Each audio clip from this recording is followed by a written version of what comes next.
Oh, hello. This is going to be chapter 14 of The Bell Jar, because chapter 13 took way too long to annotate, and I promised you all something, so here it is, and not this part, the introduction where Sylvia Plath, the finger puppet, is introducing her own book, but this video, which is basically going to walk you through chapter 14, and the next video will walk you through chapter 15. So unfortunately, you're going to be subject to having to listen to the sound of my voice, and maybe, following along with the book, if that's what you'd like to do. Or you could just not watch these at all and do as you do and wing it. But these are going to be the most important chapters if you are writing about mental health, or if you're writing about depression. There are some mother issues. Toxic femininity rears its head, I think, in these two. But we'll see as we go. Okay? So without further ado, let's get started, shall we?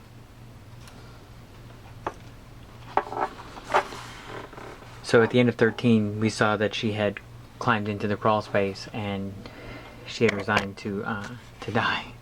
I don't mean to laugh when I say that. It's just that's because I bumped the camera. So knowing what we know about, or I should say what I know about Plath and the way her first attempt went, this is it entirely, what she did, from walking herself through it and to its execution. And again, these are all, warning signs and things that are cries for help. The fact that she went off for a walk, I mean, with most people, that might not mean a lot, but with someone who's had as troubling psychological history as she's had, it's definitely cause for great alarm. So it's dark. She's at this point, her body is railing against her method of doing this, and she is she's moaning, and she smacks the side of the inside of the crawl space because that's where she is, and in her knocked out mindset, she's not aware of where she is, so her body is just reacting as it's going to react. But deep inside, she does call out for her mother, and even though there are some issues she has with her mom, she knows that one of the only people who's going to come and help her is going to be her mother. So that's essentially how that inner voice plays out. Even though she's made some headway with her father's passing, she still is entirely relying upon her mother, because in this time period of her life, Esther or Plath, whichever one you want to write about, or whichever one you're looking at, or that we're referring to, she is in fact tied to her mother. So obviously she's there, she's in the hospital, she's recovering, but she's in the ER, and she's being taken care of, and she says she can't see. And it's obviously the nurse who says, there are lots of blind people in the world. You'll marry a nice blind man someday. When we look at the next part, we get the doctor coming in and telling her that she can see. But this first part, the nurse, for those of you who are going into nursing, I like a good joke as much as anybody else, but and I'll crack, all sorts of things. Look who I'm telling.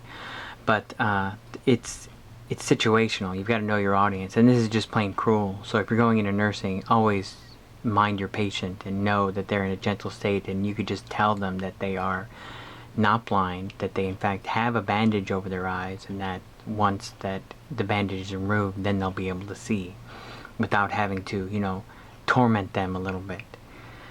And so when the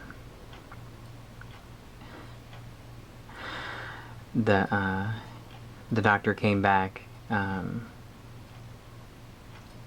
is looking at the eyes, it's saying that she can't see anything. She doesn't bother, because in that moment, even though it's been removed, she doesn't believe that she can't see, despite the fact that she knows that she can see. It's not registering, and even though it's light, she's instinctively keeping her eyes closed. So there is some register of light of sight that she's not necessarily acknowledging, because she's not in a headspace to make sense of what she's doing or where she is, because she hasn't really been told where she is or even who's tending to her.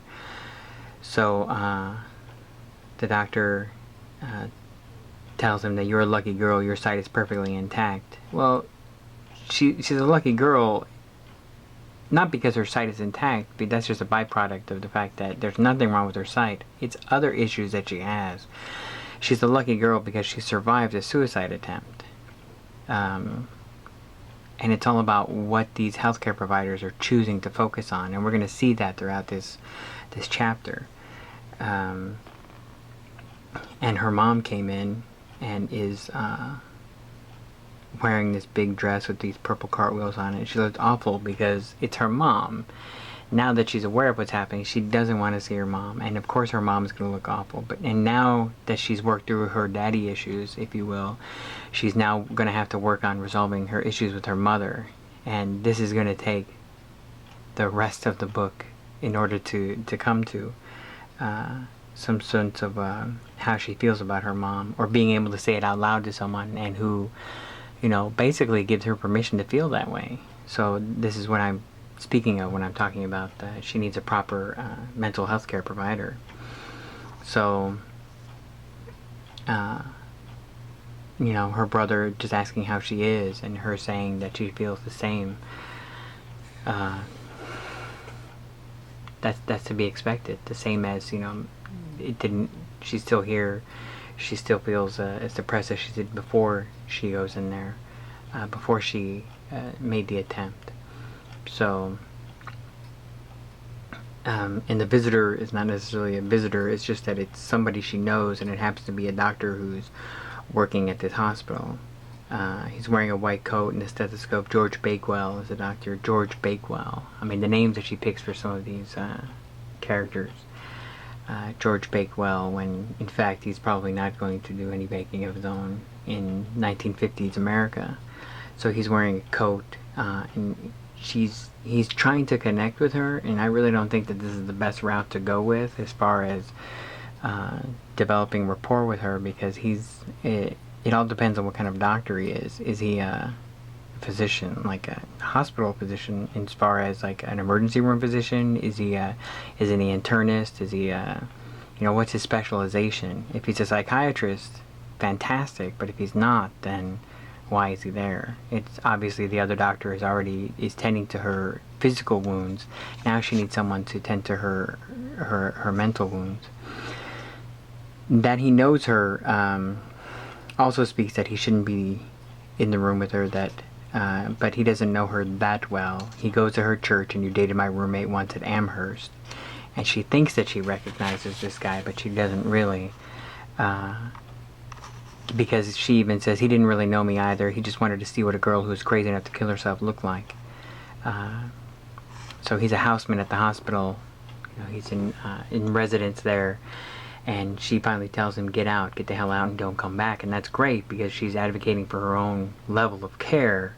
And that's important as a patient anywhere, because too quickly a lot of people are ready to defer to the medical professionals, and that's fantastic, but there's nothing wrong with getting a second opinion, or expecting a standard of care that you would want in that situation. Any situation, whether it's recovering from a suicide attempt, or a broken arm, or any kind of surgery. I mean, if they're not taking care of you the way you would like, or at least like you're a person, I think, then by all means go ahead and say something to them. So this scene here,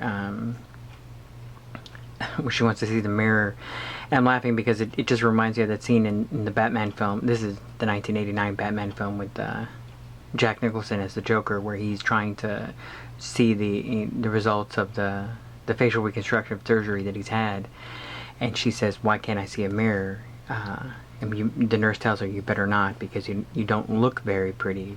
But she wants to see what she looks like.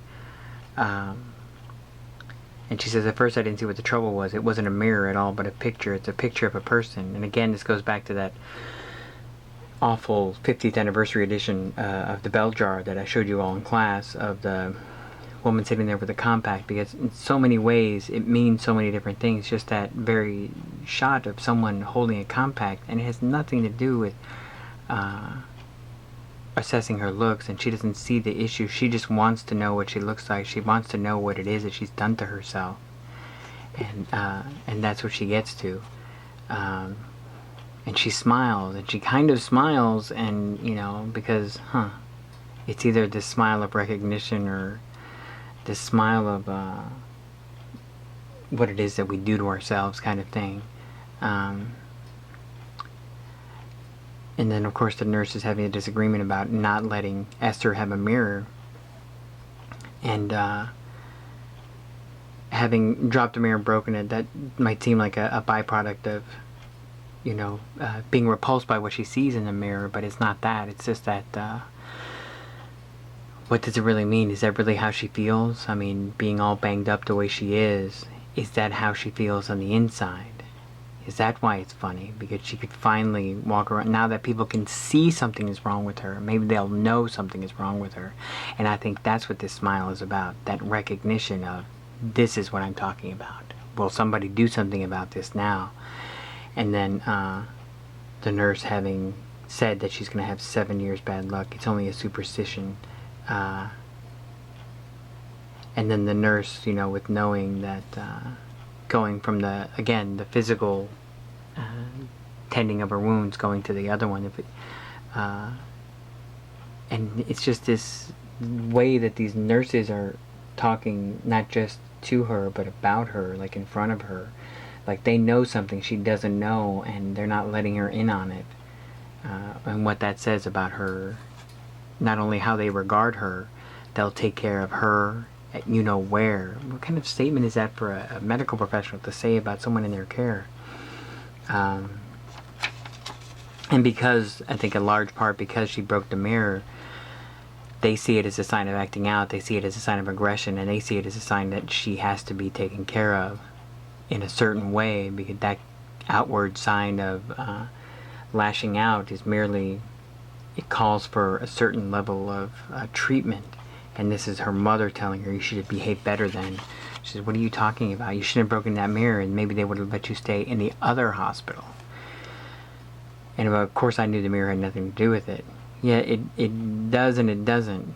It does because it gives them an excuse for sending them along to someplace else, because they look for any reason not to treat a patient who will lash out like that, and they see it as lashing out. If you want to look at the modern day school system and how different students are treated for, any assortment of behavior, that's what it is. People are just looking for an excuse to send a child to, who's acting up, who maybe requires just a little bit more of attention, because there are 20-something students in a class, and it's hard to give them all individualized attention over the course of a day. And if one student is constantly, or even a little bit, of the time requiring extra attention, then other students suffer, and in this case other patients might suffer, or the staff just doesn't want to deal with those sorts of patients, so they don't want them to stay there, and they move them along to basically a place where they'll just strap them down and pump them full of drugs, or essentially give them electroshock therapy. So keeping her in bed is part of it, and talking about this woman that she's speaking with. I'm here on account of my French Canadian mother-in-law. When she came, my tongue stuck out of my head. I couldn't stop. It's just not knowing how to react to someone, and this sort of childish behavior. A lot of people would see it as inappropriate. The mother-in-law would see it as disrespectful, and maybe the mother-in-law was being disrespectful, and it's important that she does say mother-in-law. So the husband having to listen to his mother, he can either deal with his mother or he deals with his wife, and the way he deals with his wife is just sending her off to the institution. That's better than having to deal with listening to his mom. Well, how can you, obviously she's French Canadian. No, how is it you can let this woman treat your mother this way, kind of thing. I imagine Megan's mom from Mad Men, and that sort of like a snobby French Canadian behavior that she has in Mad Men.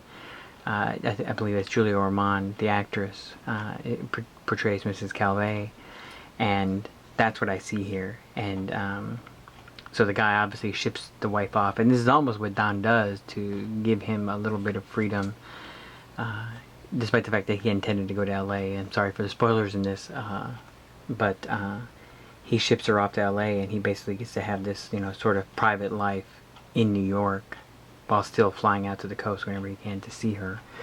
This is Megan, and I apologize to those of you who haven't seen Mad Men and who have no idea what I'm talking about. So, and then, but this woman just sees it as this immature behavior. She thinks it's funny that she's there, and there's nothing really wrong with her. If anything, she gets a break from having to be around her mother-in-law. And so she says, so they ran me into the emergency, then they put me up here along with the nuts. And then she says, "What's the matter with you?" And she turns my full face with the bulging purple and green eye. I tried to kill myself. The woman stared at me, then hastily she snatched up a movie magazine from her bed table and pretended to be reading. So, realizing that she is talking to the pejorative nuts, as she says, because she sees that this is real. I mean, it's one thing to make jokes, to call someone crazy, oh, you're bipolar, or you're this or that, without really understanding those terms, or nuts, or loony, or crazy, or psychotic, insane even. Insane isn't even a psychological technical term, that's a legal definition. So these are all dismissive because it doesn't really address the issue that there are people who have these illnesses that are as much as having leukemia or cancer is an illness. These mental health issues are illnesses, and it's a matter of not understanding them, and certainly this woman here in the hospital does not understand it. And so then these doctors come in for rounds, and they talk to her, these young boys and girls in white coats, and then the older gray-haired man. "How are you feeling this morning, Miss Greenwood?"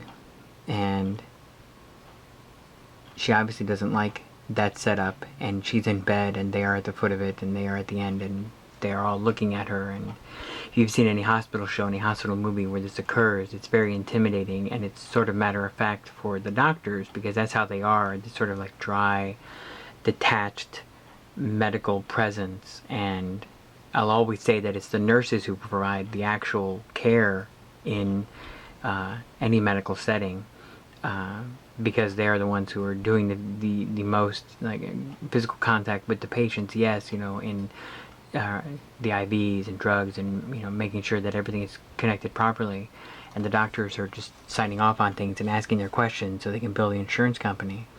And if your father is a doctor, or you intend on being a doctor, please forgive my characterization of that, but I've had plenty of experience with this and seeing it firsthand. So I get it, and I understand it's a business, and that's what it's like, especially in this country.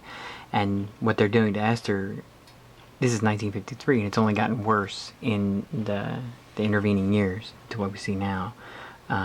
You forgive me for getting on my soapbox. I should just pull out a box of soap and show it to you every time I'm on a soapbox. That would be funny, wouldn't it? Hear me laughing, why don't you?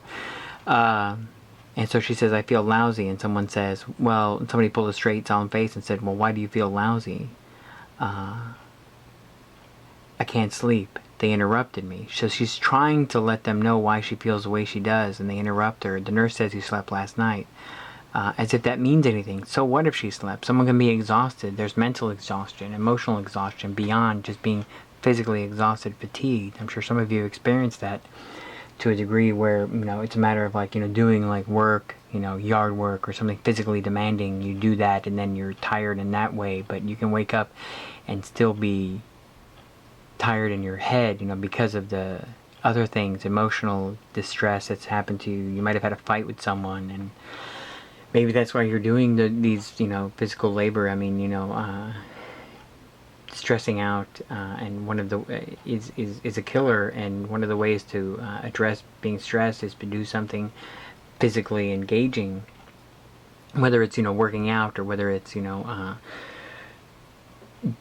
planting a garden or something like that. I mean, these are all things that require your whole body, and you using your hands, you're using your legs, you're moving your whole body around. That helps, but it doesn't help you get over the mental anguish of the situation that you're trying to resolve with the physical labor. So, and certainly with Esther, it's even worse, because now she's saying, she was raising her voice. She's getting upset because she's saying she can't read, and now she's saying, I can't eat.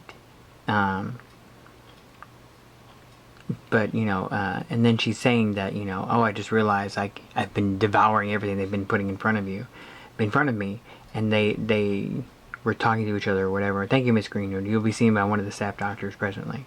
And then they move on, and they ask the same questions to the other lady who was in the room. I'm fine, doctor. I'm just fine. And she lowers her voice and whispers something. All right, Mrs. Tomolino.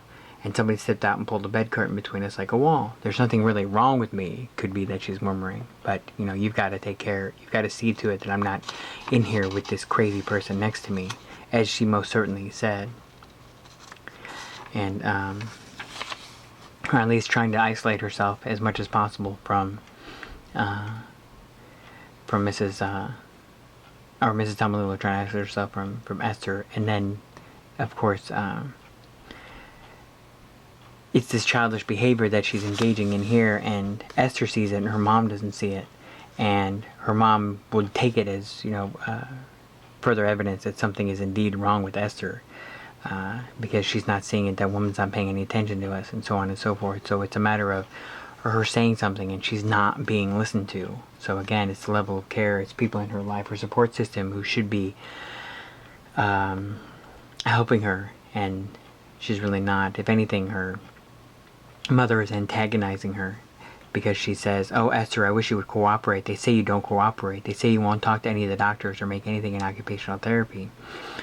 And, participating is part of it, yes, but it's also I'm going to keep saying this, it's the level of care. It's like she's not, just because she's not making anything in occupational therapy, that's where you make lanyards, keychains and things like that. And just because she's not making a keychain, it doesn't mean that she's not cooperating. It's just that she needs something beyond just occupying her hands, right, doing these tasks. And who's to say that they aren't having the patients make these keychains so they can sell them at fairs or flea markets or whatever. They're exploiting the patients for labor, and maybe Esther in some level has recognized that, or she just doesn't want to do it because, again, that's not something that's going to help her in any way.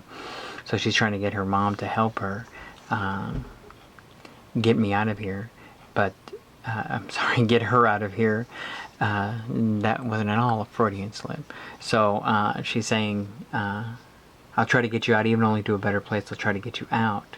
But she's got to give her mom something, which is promised to be good, which is participate in the care. And so she says, she promises, loudly, that she'll do this. Now, this next part with the attendant and the language that it's used, I mean, again, it's a time period, and we shouldn't necessarily excuse Plath for writing her using these terms a certain way. That's right. We can't judge the writer for the time period that they're writing in. Yeah, okay, thank you. You're welcome. But we certainly can see that as problematic, and we probably wouldn't say that today. Apparently Baron Vaughn and Open Mike Eagle can, and it'd be okay, and they have a whole show based around it on Comedy Central. But I'm just gonna call him the attendant. This is one of those times where it's like someone's telling you a story. Well, it's the orderly, it's the worker at the hospital was doing something. Okay, he was a black fella, kind of thing, where they're whispering that to you. And why is it important that the person is described in such a way? He's black, he's Mexican, he's a Spanish-speaking fella. Why are certain aspects of it important?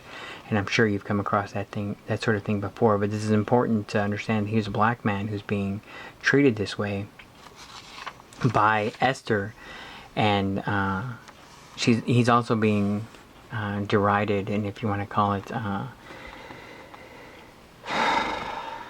troubling for sure, the way she captures his speech patterns with oh Miz, you shouldn't have done that, after he kicks her. She kicks him. He's saying oh Miz, and she's trying to phonetically get down what it is that he said. You shouldn't have done that, you shouldn't, you really shouldn't. The really is misspelled. Really? Did she have to go that far? And she didn't, and this is problematic, and this is toxic in its own right, but this is, she's lashing out at someone that she can lash out at, and I think it's more of, in this situation, he represents the institution, and so he's someone that she can lash out at, Miss Mucky Muck, that he calls her. So she decides to vent her frustrations by kicking him in the back of the leg. And that doesn't help, because he's just going to report it, and then they're going to treat her accordingly. And then, of course, she's upset that they keep taking her temperature, but this is in part because they're trying to make sure that it's not some physical reason why, there's not something physiologically wrong with her as to why she won't get out of bed. They just want to make sure she doesn't have a fever. Maybe they can tend to it. Of course she doesn't. She's fine, but they have to keep checking, as if it's going to change from day to day, like she points out, for sure. But I mean, they still have to check, and they still have to make sure. And so again, this is she's knocked over the thermometers, and the id impulse has gotten her to do that, as much as it's gotten her to kick the orderly in the back of the leg, because she's lashing out, and the id is saying, we need to do something about this, the way we're being treated in this place, so let's kick the orderly, let's break this tray of, or knock over this tray of thermometers. But the ego isn't strong enough or developed enough at this point it's being overridden by the id, so it's not developed enough to say, hey, there's a way to do this. And it was sort of coming out with her mom asking asking her mom to get her out of there, but Esther's id has decided that it's going to take over, because the ego isn't getting results. So the id is kind of pushing the ego off to the side. So now the chapter ends with just her looking at the mercury cracked open, and she picks it up. If I dropped it would break into a million little replicas of itself, and I've pushed them near each other, they would fuse without a crack into one whole again.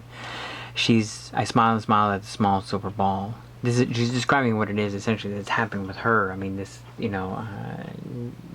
it's as if she's been dropped. It's as if, hitting her face on the side of the crawl space has broken her into little million pieces, and she's trying to get put back together again. But here she has this one silver ball that is all in one piece, that is all together, and she's smiling at it, because that's the ideal, being whole. And then she thinks about what happens with Mrs. Tumbleweed, the lady in the next bed. So, and that's where the chapter ends. And so the takeaway from this is seeing the standard of care that she's given in the institution versus what she needs, and it's not sufficient enough. Okay? So that's the end of chapter 14.